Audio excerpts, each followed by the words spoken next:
Hello boys and girls, welcome to Drumshack channel with me Marco, and today we're gonna talk about jazz.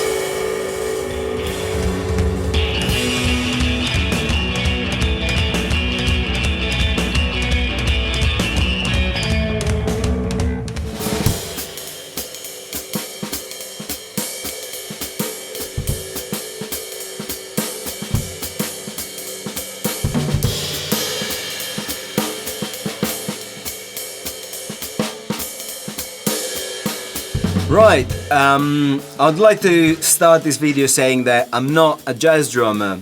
I've done few jazz gigs in my life, and to get into the jazz gigs, this is what I had to do, so hopefully you will find this useful. So let's start by saying, for a rock drummer, your bread and butter obviously is going to be your kick and snare. In jazz, it's the other way around. Jazz, the ride cymbal and your hi-hat, that's what keep the band together. Remember, always keep a steady beat. Jazz drumming, it's all swung. That means that subdivisions, they are all triplets. It can be 8-note triplets, it can be 16-note triplets.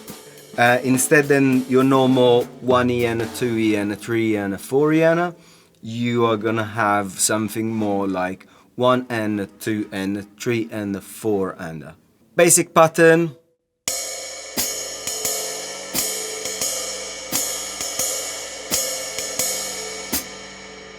4, 2, 4. The hi-hat always stays on 2 and the 4.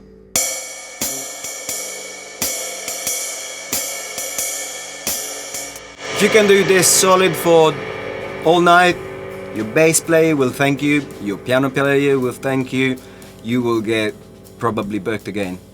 Spice up things, very common back in the 30s and the 40s, cross stick on 4.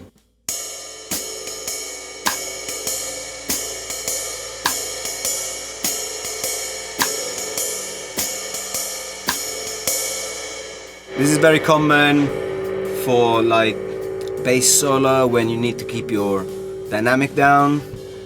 It's like dynamic are very important in jazz.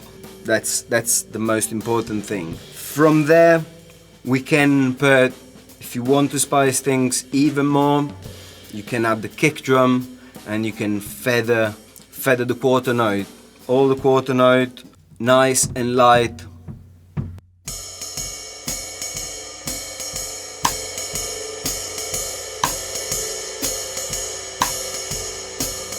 In jazz, sounds are very important as well. If you want to sound proper, tune your drums slightly higher than you would in a rock gig. At least that's what I do, and that's what a lot of jazz drummers do. It helps getting a little more of a note out of your shells, and it helps you having a nice rebound for all your double stroke, press rolls on the snare and all around the kit. Another trick that I use quite often, I don't have holes in my cymbal for rivets, but rivets are very common in jazz drumming. Promark, Sizzler, there are other brands that do these kind of things, but you know what it is, you've seen this. No need for holes, no need to touch your cymbal, and you have a nice and sizzly ride. Another thing that I like to use quite often is woolly beaters. Nah, it's fine, that comedy effect.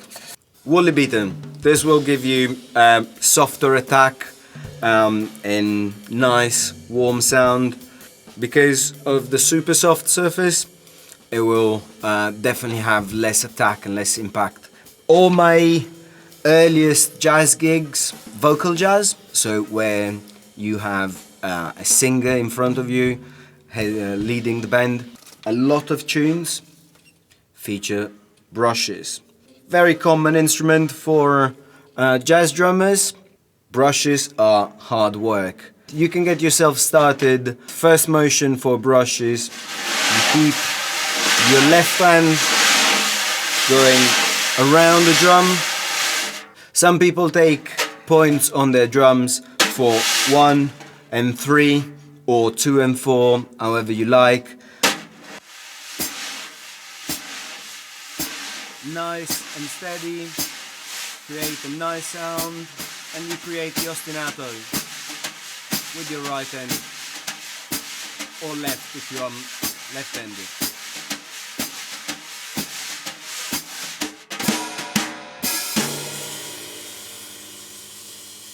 Brushes. One of the most important thing in music in general, but especially in jazz, is to listen. Listen to whatever happens around you and be ready to react. Look at your bandmates and listen to loads of records. Different drummers in the past have done different things which now are quite staples for jazz drumming. So listen to the Art Blakeys, listen to the Max Roach, listen to the Elvins, listen to all these big drummers which have shaped jazz drumming. Don't be afraid to pick whatever you like the most. Always start slow and build up, and it's all about the fun.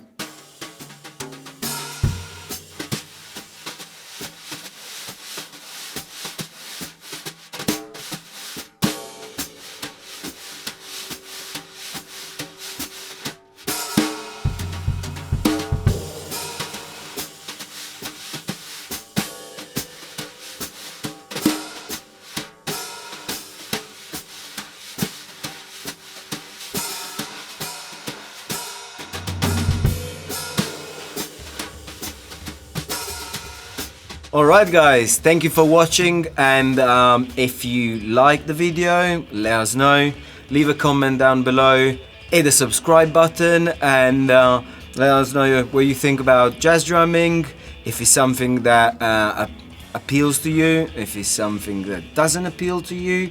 If you have any suggestion, please let us know, and until next time, bye.